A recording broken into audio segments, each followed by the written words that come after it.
siapkan hati kita. Kita mau minta Roh Kudus untuk hadir dalam setiap hati kita. Kita perlukan Roh Kudus menuntun setiap langkah kita untuk kita boleh hidup di dalam kebenaran Tuhan.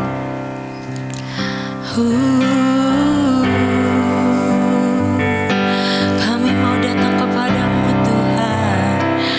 Haleluya. Terima kasih Tuhan. Ku datang menyembahmu, diam dalam hadirat.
bisa memuji dan menyembah-Mu. Saat ini kami siapkan hati kami, jamah kami oleh Roh-Mu, supaya firman yang kami dengar itu berakar, bertumbuh dan berbuah dalam kehidupan kami. Ini kami umat-Mu, siap untuk diberkati. Di dalam nama Yesus sama-sama kita katakan amin. Silakan duduk Bapak Ibu. Shalom.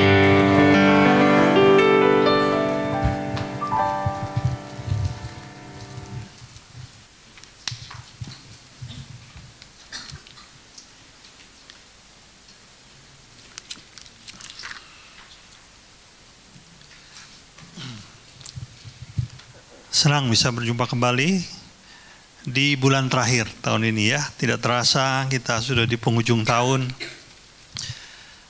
Tuhan memelihara kita dengan luar biasa.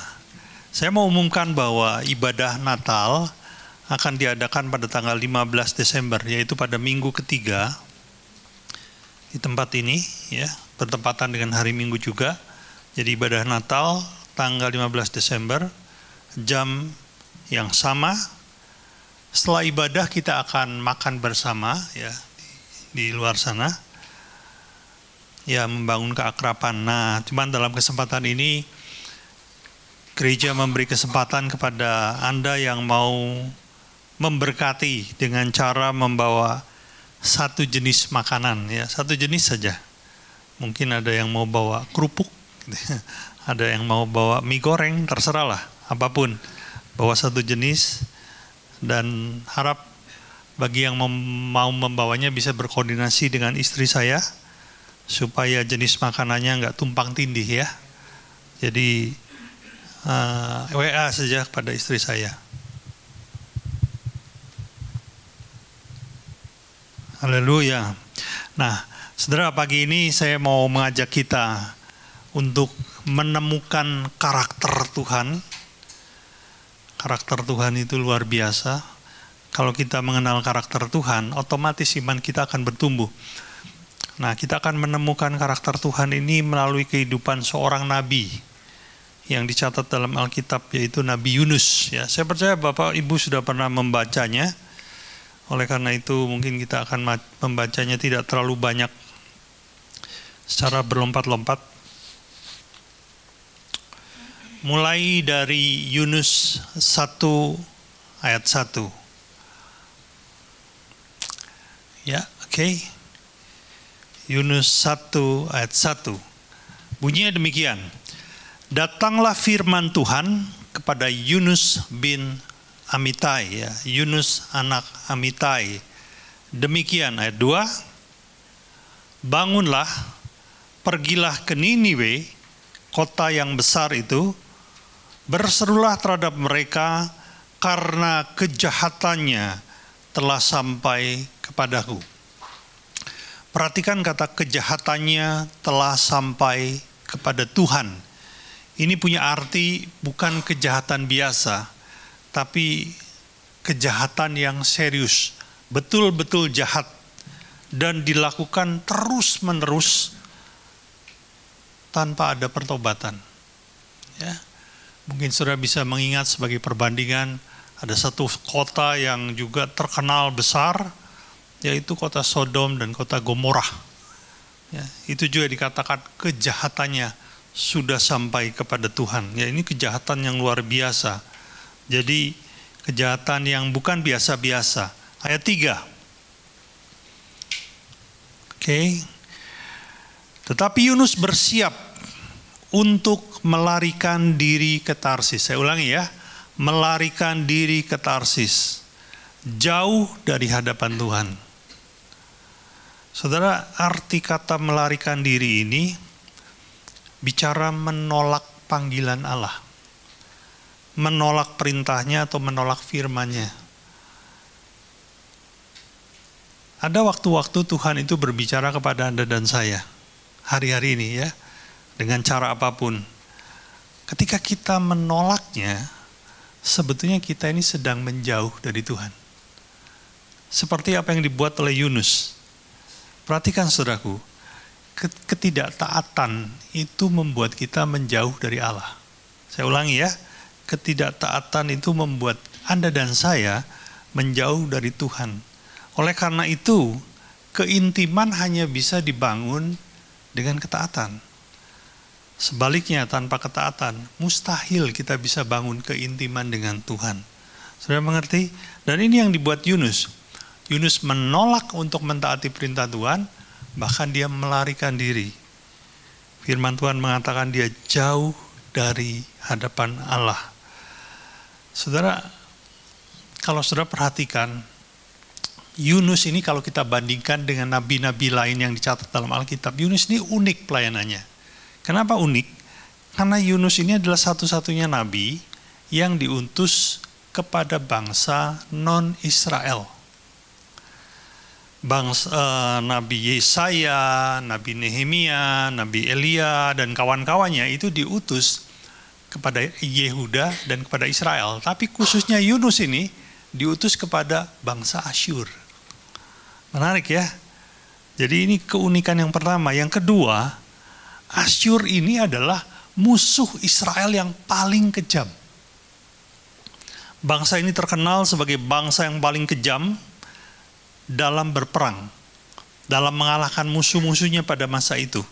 Ada seorang raja Asyur, ya kita tahu Asyur itu dipimpin oleh berganti-ganti raja. Ada seorang raja Asyur yang bernama Asyurnasirpal. Ini raja Asyur yang terkenal, tercatat dalam sejarah. Satu ketika itu dia membangun sebuah tiang, ya, tiang yang diameternya cukup besar, cukup tinggi menjulang, tapi tiang itu dibangun bukan di dalam ruangan tapi di luar ruangan. Jadi seperti tugu gitu ya, bisa dilihat oleh semua orang. Dan sudah tahu untuk apa tiang itu dibangun. Ternyata tiang itu dibangun menjadi sebuah tempat untuk melekatnya hiasan-hiasan yang gak lazim. Jadi yang dilekatkan pada tiang itu adalah kulit dari musuh-musuhnya. Panglima perang yang sudah dia kalahkan, dia kuliti dan kulitnya ditempel di sana. Asyurnasirpal berkata, aku memotong hidung, aku memotong telinga, aku mencungkil mata mereka, dan kujadikan hiasan pada tiang peringatan itu. Sebuah tiang lain kuhiasi dengan tengkorak kepala mereka. Ini sadis banget, saudara. Bangsa yang luar biasa sadis. Dan salah satunya bangsa yang sering dibantai oleh Asyur adalah bangsa Israel. Ya. Yunus yang adalah orang Israel, satu hari diminta Tuhan untuk menyampaikan pesan kepada Asyur yang adalah dalam tanda petik bangsa yang paling dibenci oleh Yunus. Coba kita berhenti sebentar di sini. Kira-kira kalau Anda disuruh Tuhan mendatangi orang yang sangat menyakiti hatimu gimana? Mau nggak? Wah, dia udah makan uang saya. Bukan uang saya aja Pak. Motor saya dilibat, mobil saya diambil, tanah saya juga diserobot. Nah, kira-kira gimana? Terus Tuhan bilang, kamu pergi datangi orang itu. Kira-kira Anda seperti Yunus nggak? Sini enggak ya? Nggak ada yang kayak Yunus. Baik-baik di sini, puji Tuhan. Haleluya ya. Dan oleh karena itulah, pada awalnya Yunus menolak perintah dan lari dari panggilannya. Yunus pergi ke Tarsis melalui perjalanan laut. Nah, di tengah jalan, ketika dia menumpang di kapal yang menuju ke Tarsis, datanglah badai, saudara. Tapi ini menarik, karena Alkitab mencatat badai itu datang dari siapa? Yuk kita lihat ya, Yunus 1 ayat 4. Perhatikan ya. Tetapi Tuhan menurunkan angin ribut. Saya ulangi ya. Yang menurunkan angin ribut adalah Tuhan. Lalu terjadilah badai besar sehingga kapal itu hampir-hampir terpukul hancur. Saudaraku, ternyata angin ribut yang menghantam itu bukan fenomena alam biasa atau sebuah kebetulan, tapi angin ribut yang sengaja atau khusus dibuat Tuhan untuk Yunus. Haleluya. Ternyata Tuhan dalam hidup kita bisa mendatangkan angin ribut loh. Bisa mendatangkan badai. Ini bukan kata saya, ini dicatat di dalam Alkitab.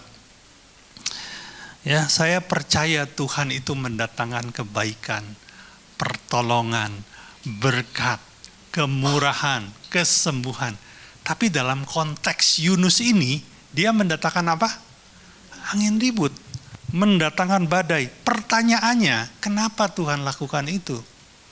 Kalau saudara baca ayat-ayat selanjutnya, saudara akan mendapati sederhana sebetulnya. Karena Tuhan mau Yunus kembali kepada panggilannya. Tuhan mau Yunus kembali dari jalan yang salah. Itu yang membuat Tuhan membuat angin ribut. Jadi angin ribut atau badai ini diciptakan Tuhan karena Tuhan mengasihi Yunus. Saudara, saudara pernah enggak? Saya enggak tahu saudara pernah renungkan enggak? Saudara mengalami sebuah masalah besar dalam kehidupan setelah saudara buat keputusan menjauh dari Tuhan. Pernah enggak? Enggak pernah, karena saudara semua taat di sini ya. Haleluya. Cuma saya yang pernah, saudara. Ya, saya terus terang, saya pernah. Dan ternyata Tuhan buat angin ribut enggak sekali, enggak 2 kali, tapi beberapa kali dalam hidup saya. Kenapa? Karena ada satu titik di mana saya memutuskan menjauh dari Tuhan. Saudara, tangkap ini baik-baik. Seorang ayah yang normal tentunya ya, tidak mungkin punya hobi memukul anaknya, betul? Tapi kalau sampai seorang ayah yang normal memukul anaknya, itu pasti karena terpaksa. Demikian pula dengan Tuhan, mendatangkan badai dalam hidup kita, itu bukan hobinya Tuhan, saudara. Tapi kalau itu Tuhan lakukan, itu karena Dia mengasihi Anda dan saya, agar kita berbalik dari jalan yang salah. Perhatikan saudara, ini bagi yang punya anak mungkin lebih mudah mengerti ya. Menurut saya nih ya, ada orang yang bisa dengan mudah disadarkan dengan teguran halus. Tapi ada kelompok lain, ada orang-orang tertentu, itu nggak bisa sadar dengan teguran halus, saudara. Ya, itu kalau yang punya anak tahu biasanya. Jadi ada orang-orang yang harus dapat teguran yang keras, baru dia itu sadar. Ya, satu ketika ada seorang yang cukup sering dibahas dalam Alkitab, namanya Ishak. Ishak ya. Dan pada waktu itu, pada masa itu terjadilah sebuah bencana kelaparan di seluruh negeri. Dan oleh karena bencana itu, Ishak mau atau dia membuat keputusan, kita harus pergi ke Mesir. Kenapa? Karena Mesir pada zaman itu adalah negara yang paling kaya di dunia. Jadi dia punya pikiran, kalau di sini nggak ada makanan, di Mesir pasti masih ada makanan. Kita migrasi aja ke sana. Saya kerja di sana deh, karena di sana pasti masih ada makanan. Tapi perhatikan yuk, kita baca aja ayatnya ya. Kejadian 26 ayat 1. Bunyinya begini, maka timbullah kelaparan di negeri itu. Ini bukan kelaparan yang pertama yang telah terjadi dalam zaman Abraham. Sebab itu Ishak pergi ke Gerar kepada Abimelek, raja orang Filistin. Perhatikan ayat yang kedua, ini penting saudaraku. Lalu Tuhan menampakkan diri kepadanya serta berfirman, janganlah pergi ke Mesir. Diamlah di negeri yang kukatakan kepadamu. Lompat ke ayat 6. Jadi tinggallah Ishak di Gerar. Ishak ini tipe orang yang bisa ditegur secara halus, saudaraku. Cukup dikasih tahu, jangan ke Mesir ya. Kamu tetap di sini saja di Gerar. Dan Ishak apa? Manut, taat, saudaraku. Tapi ada orang yang nggak seperti itu. Ya contohnya Yunus itu. Haleluya. Ada beberapa orang itu dalam tanda petik ndablek, ya, nggak bisa sadar dengan teguran halus. Beberapa puluh tahun yang silam, ketika saya belum menjadi gembala, Waktu itu saya masih sebagai pengusaha, saya membuka sebuah usaha baru ketika saya melihat sebuah kesempatan, di mana waktu itu saya punya beberapa rekanan pabrik-pabrik di daerah Jakarta. Saya kenal baik dengan staf-stafnya, lalu timbullah sebuah ide, kenapa saya nggak jual barang ke mereka, karena saya kenal baik. Lalu saya datangi, saya tanya, bisa nggak kebutuhanmu saya yang supply? Dia bilang, bisa dong Har, ya yang penting harganya bagus. Dia bilang, harganya bagus, lebih murah dari yang lain, saya pasti mau kok beli sama kamu. Singkat cerita, kalau gitu tolong berikan kepada saya daftar kebutuhan-kebutuhanmu. Ya, kebutuhan mesin A, mesin B, mesin C, dia berikan sama saya, saudara. Dan apa yang saya buat, karena saya tahu di Jakarta ada banyak pesaing, saya nggak mungkin beli barang di Jakarta dong. Karena kalau saya beli barang dari pesaing saya, otomatis harga saya akan mahal, betul? Jadi saya cari barang itu dari luar negeri, salah satunya dari Singapura, dan saya berhasil mendapatkan beberapa perusahaan yang bisa mensuplai ke Indonesia dengan harga yang lebih murah dari penjual yang ada di Jakarta, saudara. Dan itu untungnya lumayan, saudara. Satu kali deal, satu kali transaksi, saya bisa untung di atas 100 juta. Lumayan, kalau satu bulan mungkin 3-4 kali sudah bisa hitung sendiri untungnya berapa. Tapi ada satu hal yang saya lupakan, saya sudah jadi orang percaya, tapi saudara, waktu saya masukkan barang, saya tidak masukkan barang secara legal. Ya, jadi saya tidak ikuti aturan yang seharusnya, di mana kalau saya ikuti aturan yang seharusnya, ada pajak-pajak yang harus saya bayar. Tapi namanya orang kadang tergiur dengan keuntungan, bagaimana caranya dapat keuntungan yang lebih besar, saya lompati aturan itu. Ya, dengan berbagai macam cara, ya, saya lompati, dan akhirnya barang itu bisa masuk tanpa saya harus bayar pajak, saudara. Keuntungannya jadi lebih besar lagi. Wow, saudara. Sudah Kristen? Sudah. Dan waktu itu ada beberapa rekan saya memberitahu saya, rekan-rekan seiman, dia bilang, jangan Har, kamu kalau ketangkep bahaya loh. Dan sebetulnya hati saya juga mulai tidak sejahtera. Saya tahu sebetulnya, karena saya sudah tahu firman, Tuhan tidak menghendaki saya melakukan itu. Saya tahu benar itu. Tapi apa respon saya? Saya abaikan. Sudahlah, yang penting cuan. Ya. Orang bilang yang penting cuan. Dan tahu apa yang Tuhan buat? Tuhan buat badai dalam bisnis saya. Entah kenapa, tiba-tiba ada permintaan-permintaan yang dibatalkan. Ya. Dan itu kalau sudah deal kan nggak bisa batal saya dengan pihak luar. Itu dibatalkan. Singkat cerita, saya bangkrut. Namun di titik itu, saya mengerti, saya salah. Nah, ada orang-orang yang perlu dikasih badai, saudaraku, supaya dia ngerti, ya, supaya dia berbalik, nggak teruskan jalannya yang salah itu. Tapi saya mau bilang pagi ini begini, jangan jadi orang dablek. Jadi orang yang mudah ditegur saja, ya. Tuhan bilang, jangan Har, iya Tuhan, saya manut ya. Udah nggak usah tunggu lama-lama lah. Kamu lakukan ini Har, iya sudah. Anda baca Alkitab dan ada perintah yang Anda baca, ampuni orang itu. Sudah lakukan saja, nggak usah pakai tunggu lama-lama, saudaraku. Dan saya percaya kalau Anda orang yang lembut hati itu bicara bukan kita ini laki-laki tapi seperti perempuan ya, tapi bicara hati yang mau ditegur. Maksud lembut hati di Alkitab itu hati yang mudah ditegur. Waktu engkau punya hati yang lembut, Tuhan tidak perlu buat badai dalam hidupmu. Amin.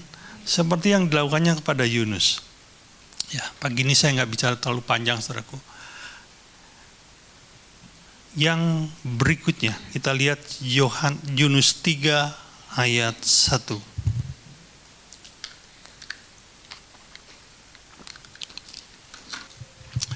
Datanglah firman Tuhan kepada Yunus untuk kedua kalinya. Saya ulangi, untuk kedua kalinya. Saudara, setelah Yunus menolak untuk melakukan perintahnya, lalu dia mengalami bencana, yaitu harus ditelan ikan, ya, dan itu sebuah pengalaman yang pasti sangat berkesan dalam hidupnya. Tapi Tuhan izinkan dia dimuntahkan kembali, datang firman yang kedua. Dan firman yang kedua ini isinya sebetulnya sama dengan yang pertama. Karena Yunus diminta melanjutkan perjalanannya untuk sampaikan pesan kepada penduduk Niniwe. Saudara, tangkap ini. Allah yang kita sembah adalah Allah yang memberi kesempatan kedua. Tangkap ini baik-baik. Allah yang memberi kesempatan kedua. Bilang sama kiri kanannya, 1, 2, 3.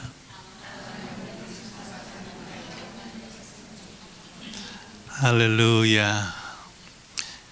Kedengeran nggak?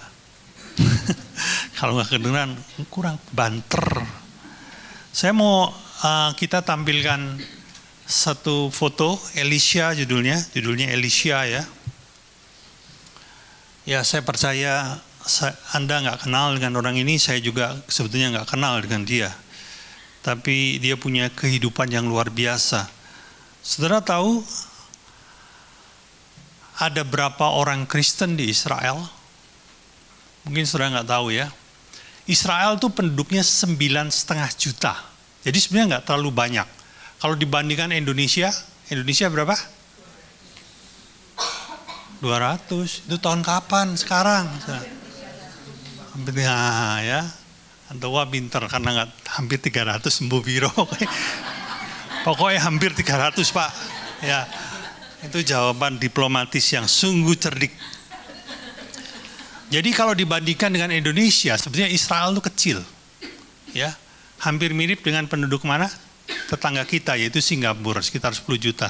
Israel hanya 9,5 juta. Dan tahukah saudara, ada berapa orang Kristen di Israel? Ada berapa orang Kristen di Israel? Cuma 2%. 98% penduduk Israel itu bukan Kristen. Bukan, saudara. Bahkan jumlah orang Islam di Israel lebih banyak daripada orang Kristennya. Tangkap ini baik-baik, saudaraku, ya. Jadi jumlah orang Kristen di Israel itu ada 185.000 saja.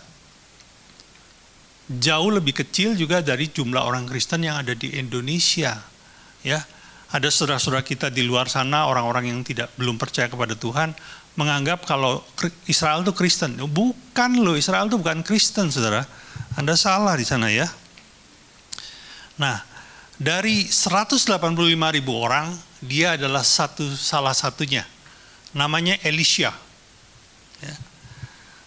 Waktu foto ini diambil, dia berusia 30 tahun. Elisha 30 tahun. Dan menariknya, dia juga salah satu dari sangat sedikit anak pendeta. Jadi lahir dalam keluarga Kristen, saudara-saudara Kristen, papa mamanya Kristen, bahkan hamba Tuhan, pendeta. Ya. Artinya apa? Elisha ini dari kecil sudah dididik baca Alkitab, sudah dididik mengenal Tuhan, sudah dididik berdoa. Pokok sudah, papa mamanya sudah lakukan yang terbaik untuk Elisha. Tapi saudara tahukah apa yang terjadi? Di masa dia beranjak dewasa, remaja menjelang dewasa, dia terlibat dengan pergaulan yang salah, saudaraku. Dan dia mulai melakukan hal-hal yang berdosa, yaitu dia mulai hidup dalam alkohol, dia mulai memberontak pada orang tuanya, bahkan dia mulai juga masuk ke penggunaan narkotik, dan itu akhirnya ketahuan sama orang tuanya. Orang tuanya bilang begini, kamu sudah tahu kebenaran.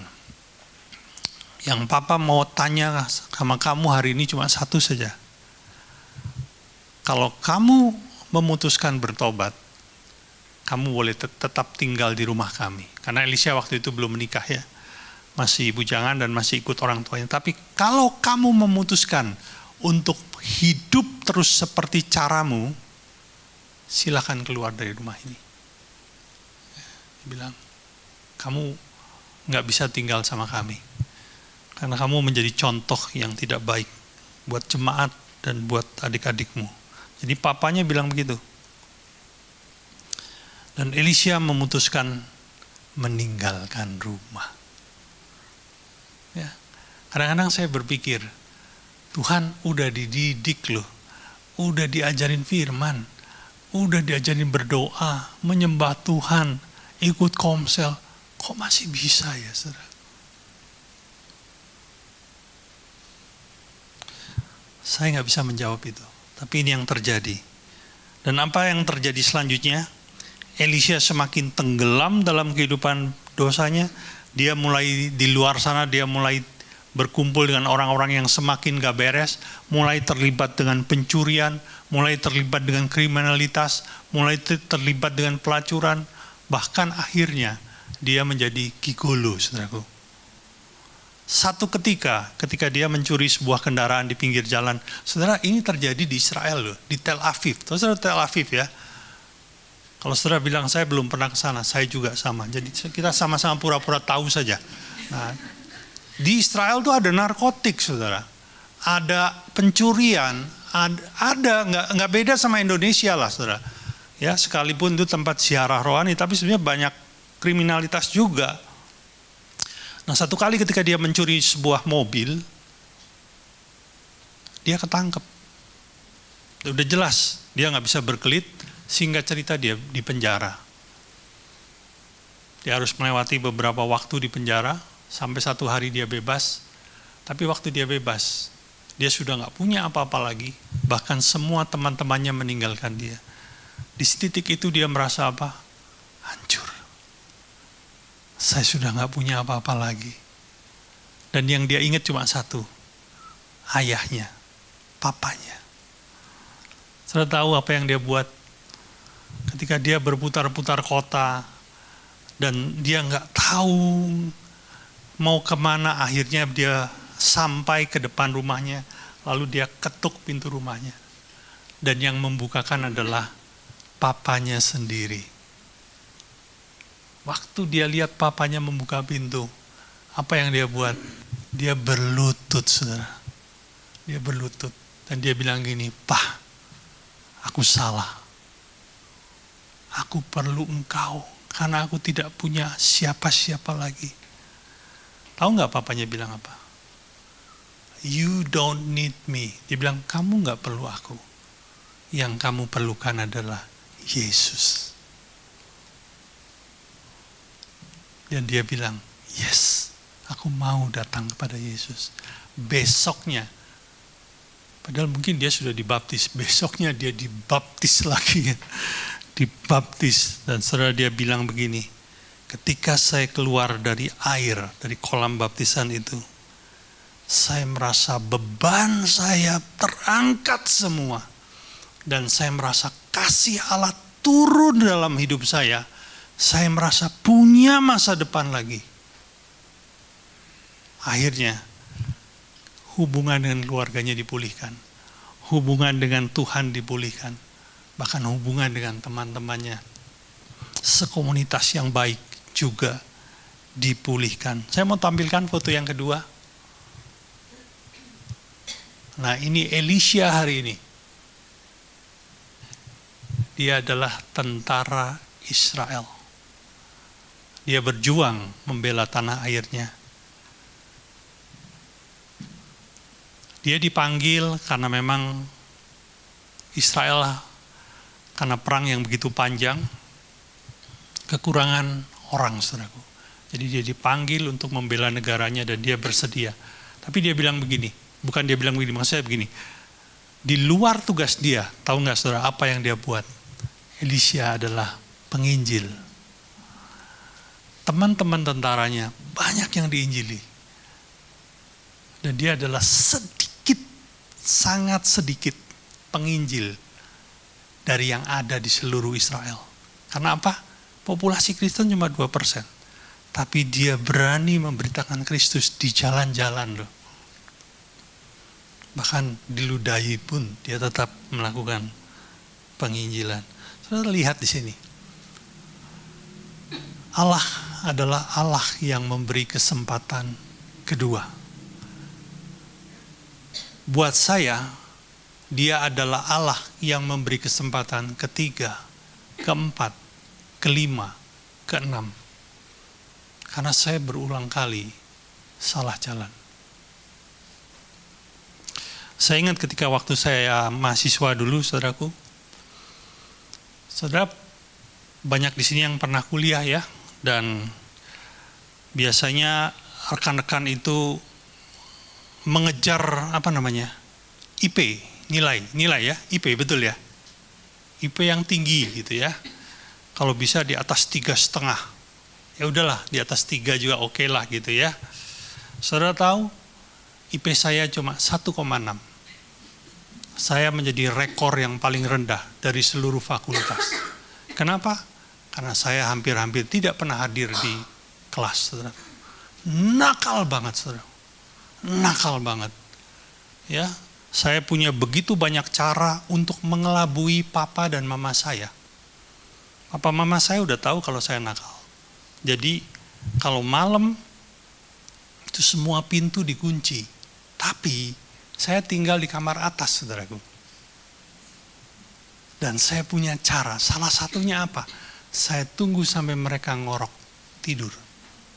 Lalu saya mulai menyelinap keluar gitu. Karena kamar saya sendiri di atas garasi. Tapi ada masalah ketika saya harus pulang. Kalau saya pulang masuk melalui pintu luar secara biasa pasti kedengeran. Orang tua saya pasti dengar. Jadi apa yang saya buat? Saya naik ke tembok tetangga ke atas menuju kamar saya. Tapi saya harus melewati genteng sepanjang 4 meter, baru saya bisa turun persis di depan pintu kamar saya. Saudara tahu nggak, satu kali saudaraku ya, ketika saya naik tembok dan saya mau mengarah kepada pintu yang ada jarak 4 meter, saya harus bergelantungan dengan talang besi yang cukup kuat. Jadi karena di sini nggak ada pijakan, bergelantungan kayak monyet, saudara. Jadi sedikit begitu ya. Jadi begini nih. Begitu. 4 meter, saudara. Berat saya hari ini 75. Waktu itu berat saya 59. Enteng, saudaraku. Jadi talang itu nggak ambrol. Saya terus satu ketika saya sudah melewati 2 meter, artinya saya sudah di tengah. Mama saya buka jendela di bawah dan dia lihat, ngapain luar? Saudara, saya sudah di tengah. Saya terusin, buat apa? Udah ketahuan. Mau balik, udah lewat setengah juga, 2 meter. Jadi saya mau balik ke sini apa ke situ? Saya bingung, saudara. Ya, cuma ini memberikan sebuah gambaran kepada kita semua. Saya adalah orang yang diberi kesempatan, saudaraku.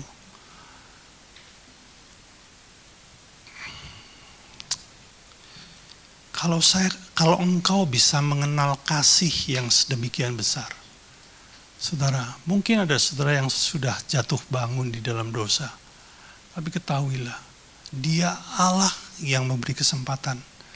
Dan firman Tuhan katakan, anjing hidup lebih berharga daripada singa yang mati.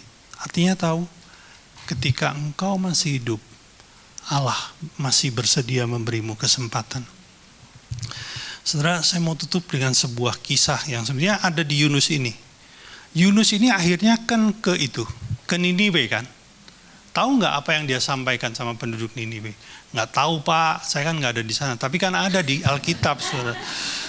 Coba kita lihat apa yang dia bicarakan. Yunus 3 ayat 4. Perhatikan saudara, ya, ini penting nih. Yunus 3 ayat 4. Bunyinya begini. Mulailah Yunus masuk ke dalam kota itu sehari seperjalanannya jauhnya, lalu berseru. Ini yang dia bilang nih sama Niniwe. 40 hari lagi Niniwe akan ditunggang balikan. Maksudnya ditunggang balikan itu apa? Gampang. Saudara ingat-ingat apa yang terjadi sama Sodom dan Gomora. Itu ditunggang balikan. Saudara mengerti ya? Dimusnahkan, dihancurkan oleh Allah. Dibilang 40 hari lagi ini akan terjadi. Tapi apa yang terjadi? Ayat 10, kita lompat ke 10. Ketika Allah melihat perbuatan mereka, apa perbuatan mereka? Yakni bagaimana mereka berbalik dari tingkah lakunya yang jahat, maka menyesallah Allah karena malapetaka yang telah dirancangkannya terhadap mereka. Dan perhatikan, dan ia pun tidak jadi melakukannya. Saya ulangi, ia tidak jadi melakukannya. Saudara, Yunus ini nabi. Dan saya percaya sebetulnya Yunus ini mengasihi Tuhan. Coba renungkan sebentar. Kalau Anda ini seorang nabi. Nabi itu kenapa sih dihormati pada zaman itu? Selain dia mewakili Allah, ada satu hal yang menjadi ciri nabi apa? Apa yang dikatakan pasti terjadi. Betul nggak? Apa yang dia katakan pasti terjadi. Tapi kita mau lihat ini. Yunus bilang begini, 40 hari lagi kota ini hancur. Didengarkan oleh raja dan seluruh rakyat. Terjadi nggak? Kira-kira kalau Anda jadi Yunus gimana? Coba direnungkan sebentar. Anda bicara mewakili Allah di hadapan puluhan ribu orang, nggak terjadi. Bisa bayangkan itu? Ya malulah, ya apalah gitu loh. Makanya sebetulnya ada banyak faktor, ada banyak alasan kenapa Yunus bisa marah kepada Allah. Ada banyak alasan sebetulnya, ya. Mungkin pada kesempatan lain kita akan kupas mengenai hal ini. Tapi kita tahu kenapa Allah lebih memilih menyelamatkan Niniwe dan membiarkan Yunus menanggung rasa malunya.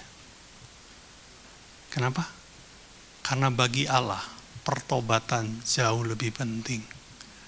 Saudara tangkap ini luar biasa saudara. Ada satu hal yang bisa merubah keputusan Allah. Satu hal, yaitu apa? Pertobatan. Terlepas apapun yang kau lakukan di masa lalu ya, sebejat, serusak apapun. Tapi ketika Allah melihat ada hati yang mau bertobat, di situ kasih itu dicurahkan, saudara. Oh, itu nggak main-main, saudaraku. Kalau engkau bisa mengerti akan hal ini, saudaraku, engkau bisa menyadari betapa dalamnya kasih Allah kepada manusia, kepada Anda dan saya. Saya mau katakan pagi ini, saya nggak terlalu panjang, saudaraku. Pertama, dia adalah Allah yang menurunkan angin ribut. Kedua, dia adalah Allah yang memberi kesempatan yang kedua. Dan yang ketiga, dia adalah Allah yang menghargai pertobatan. Amin. Kunci C.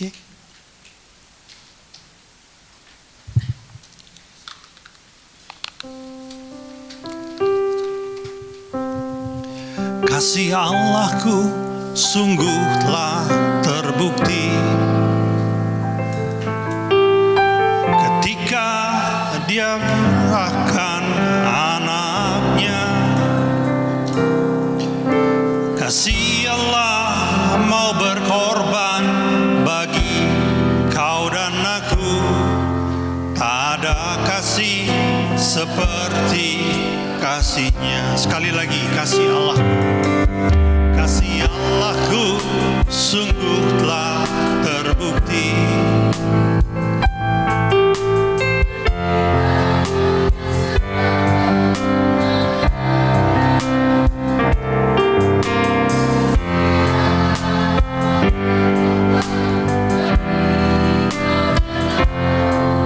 Tak ada kasih seperti kasih-Mu. Bersyukur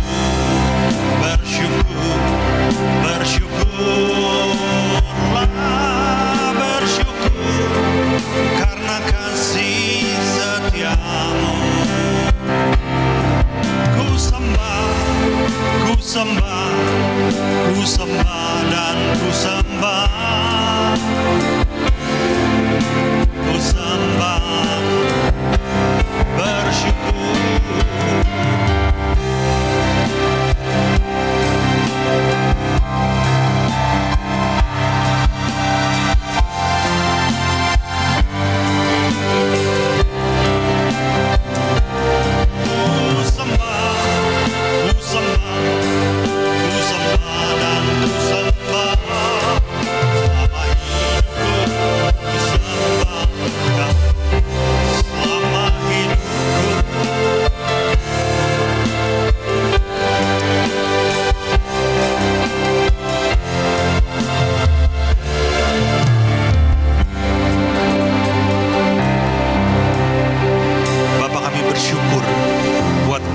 yang sedemikian besar.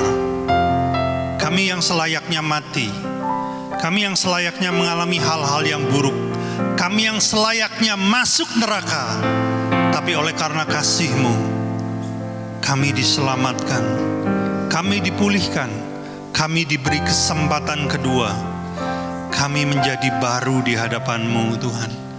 Terima kasih Bapa buat kasih-Mu yang dahsyat. Terima kasih untuk bulan terakhir di tahun 2024 ini. Kami percaya kami akan memasuki tahun 2025 dengan kepastian kemenangan bersama-Mu. Terima kasih Bapa.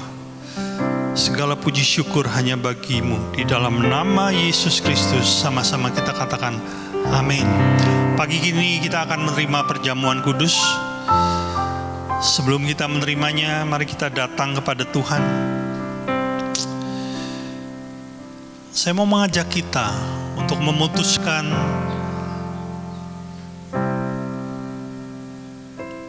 satu keputusan yang Tuhan akan hormati, yaitu pertobatan. Putuskanlah hari ini untuk engkau meninggalkan dosa-dosamu. Putuskanlah hari ini untuk engkau mengikut Tuhan. Hidupmu pasti akan dirubah. Kesempatan-kesempatan baik pasti akan datang dalam hidupmu.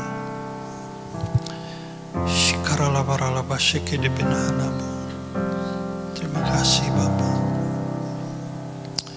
Terima kasih Bapa. Saya undang para pelayan Tuhan untuk membagikan anggur dan roti.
Anggur dan roti, mari kita berdiri.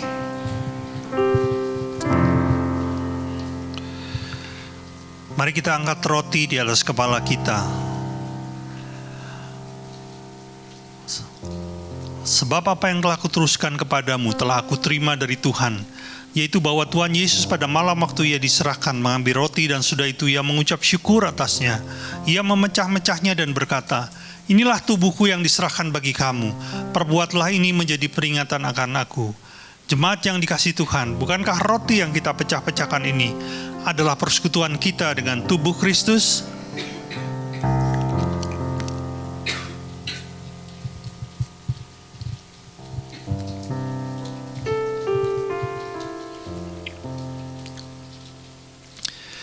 Mari kita angkat cawan di atas kepala kita.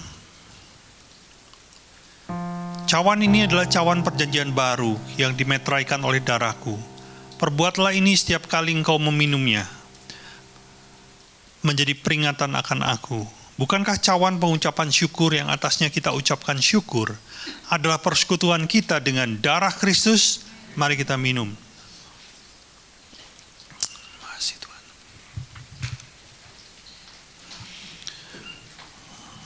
Bersyukur, bersyukur, bersyukurlah, bersyukur karena kasih setiamu. Ku sembah, ku sembah, ku sembah dan ku sembah.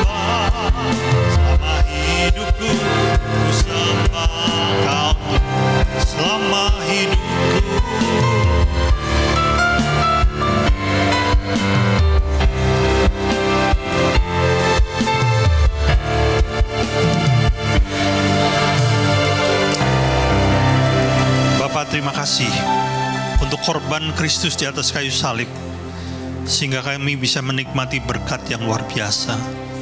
Tuhan, ini umat-Mu, kiranya Engkau menuntun dan memakai kehidupan kami terus sampai kami mencapai garis akhir.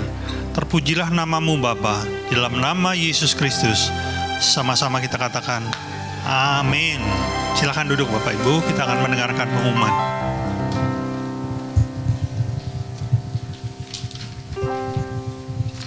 Shalom Bapak Ibu, selamat pagi. Saya akan membacakan pengumuman. Yang pertama, bagi saudara yang ingin memberikan persembahan, bisa mengambil amplop yang ada di depan saudara dan dimasukkan ke dalam kotak persembahan yang ada di pintu keluar setelah ibadah ini selesai. Yang kedua, ibadah online akan dapat diakses dan linknya akan diinformasikan di grup WA gereja sekitar jam 1 siang.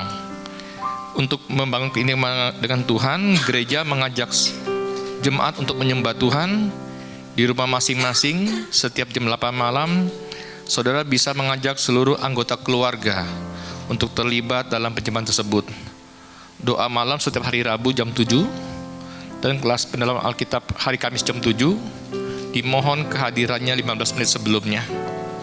Komsel dewasa muda diadakan setiap hari Sabtu jam 3:30 sore. Itu aja. Mari kita bangkit berdiri, kita akan mengakhiri dengan doa penutup. Segala puji syukur Tuhan kami naikkan di hadapan-Mu. Terima kasih Bapa, kalau kami boleh berhimpun, berkumpul tempat ini, kami boleh memuji, membesarkan nama-Mu Tuhan. Terima kasih Bapa, terlebih-lebih Tuhan, Kau telah memberkati kami dengan firman-Mu. Beri kami hati yang lembut, hati yang mudah dibentuk Tuhan, sesuai apa yang Kau mau Tuhan. Kami tahu betapa besar kasih-Mu pada kami.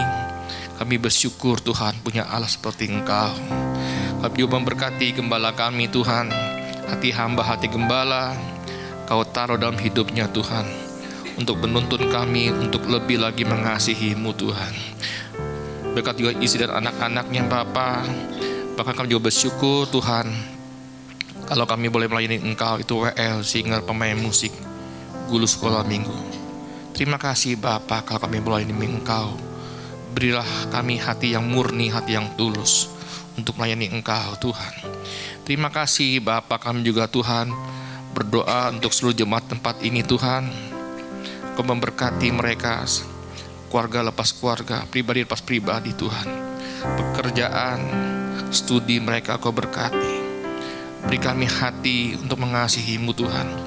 Dan Kau pakai mereka Tuhan menjadi alat yang hidup Tuhan dalam kerajaan, dalam kehidupan mereka di bumi ini Tuhan. Biar nama-Mu ditinggikan dalam hidup mereka Tuhan. Tidak lupa kami juga bawa bangsa kami ke dalam tangan-Mu.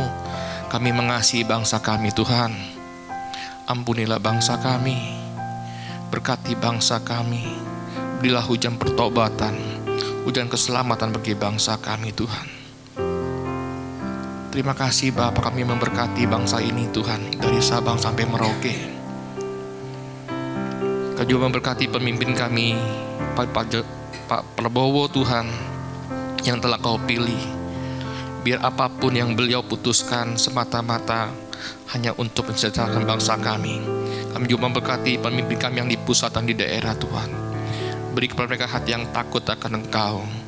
Kami juga bawa Tuhan persembahan kami ke dalam tangan-Mu. Pakailah untuk memperluas kerajaan-Mu di bumi ini Tuhan. Terima kasih Bapa, sebelum kami pulang kami rindu Kau memberkati kami. Mari kita angkat tangan kita. Diberkatilah Engkau berlimpah-limpah dengan yang terbaik dari Allah Bapa, kasih-Nya yang sempurna di dalam Yesus Kristus, serta kekuatan, pertolongan, dan penghiburan dari Roh Kudus memampukan Engkau untuk hidup di dalam segenap kehendak Allah. Kita yang sudah menerima semuanya itu, sama-sama kita katakan, amin. Tuhan memberkati.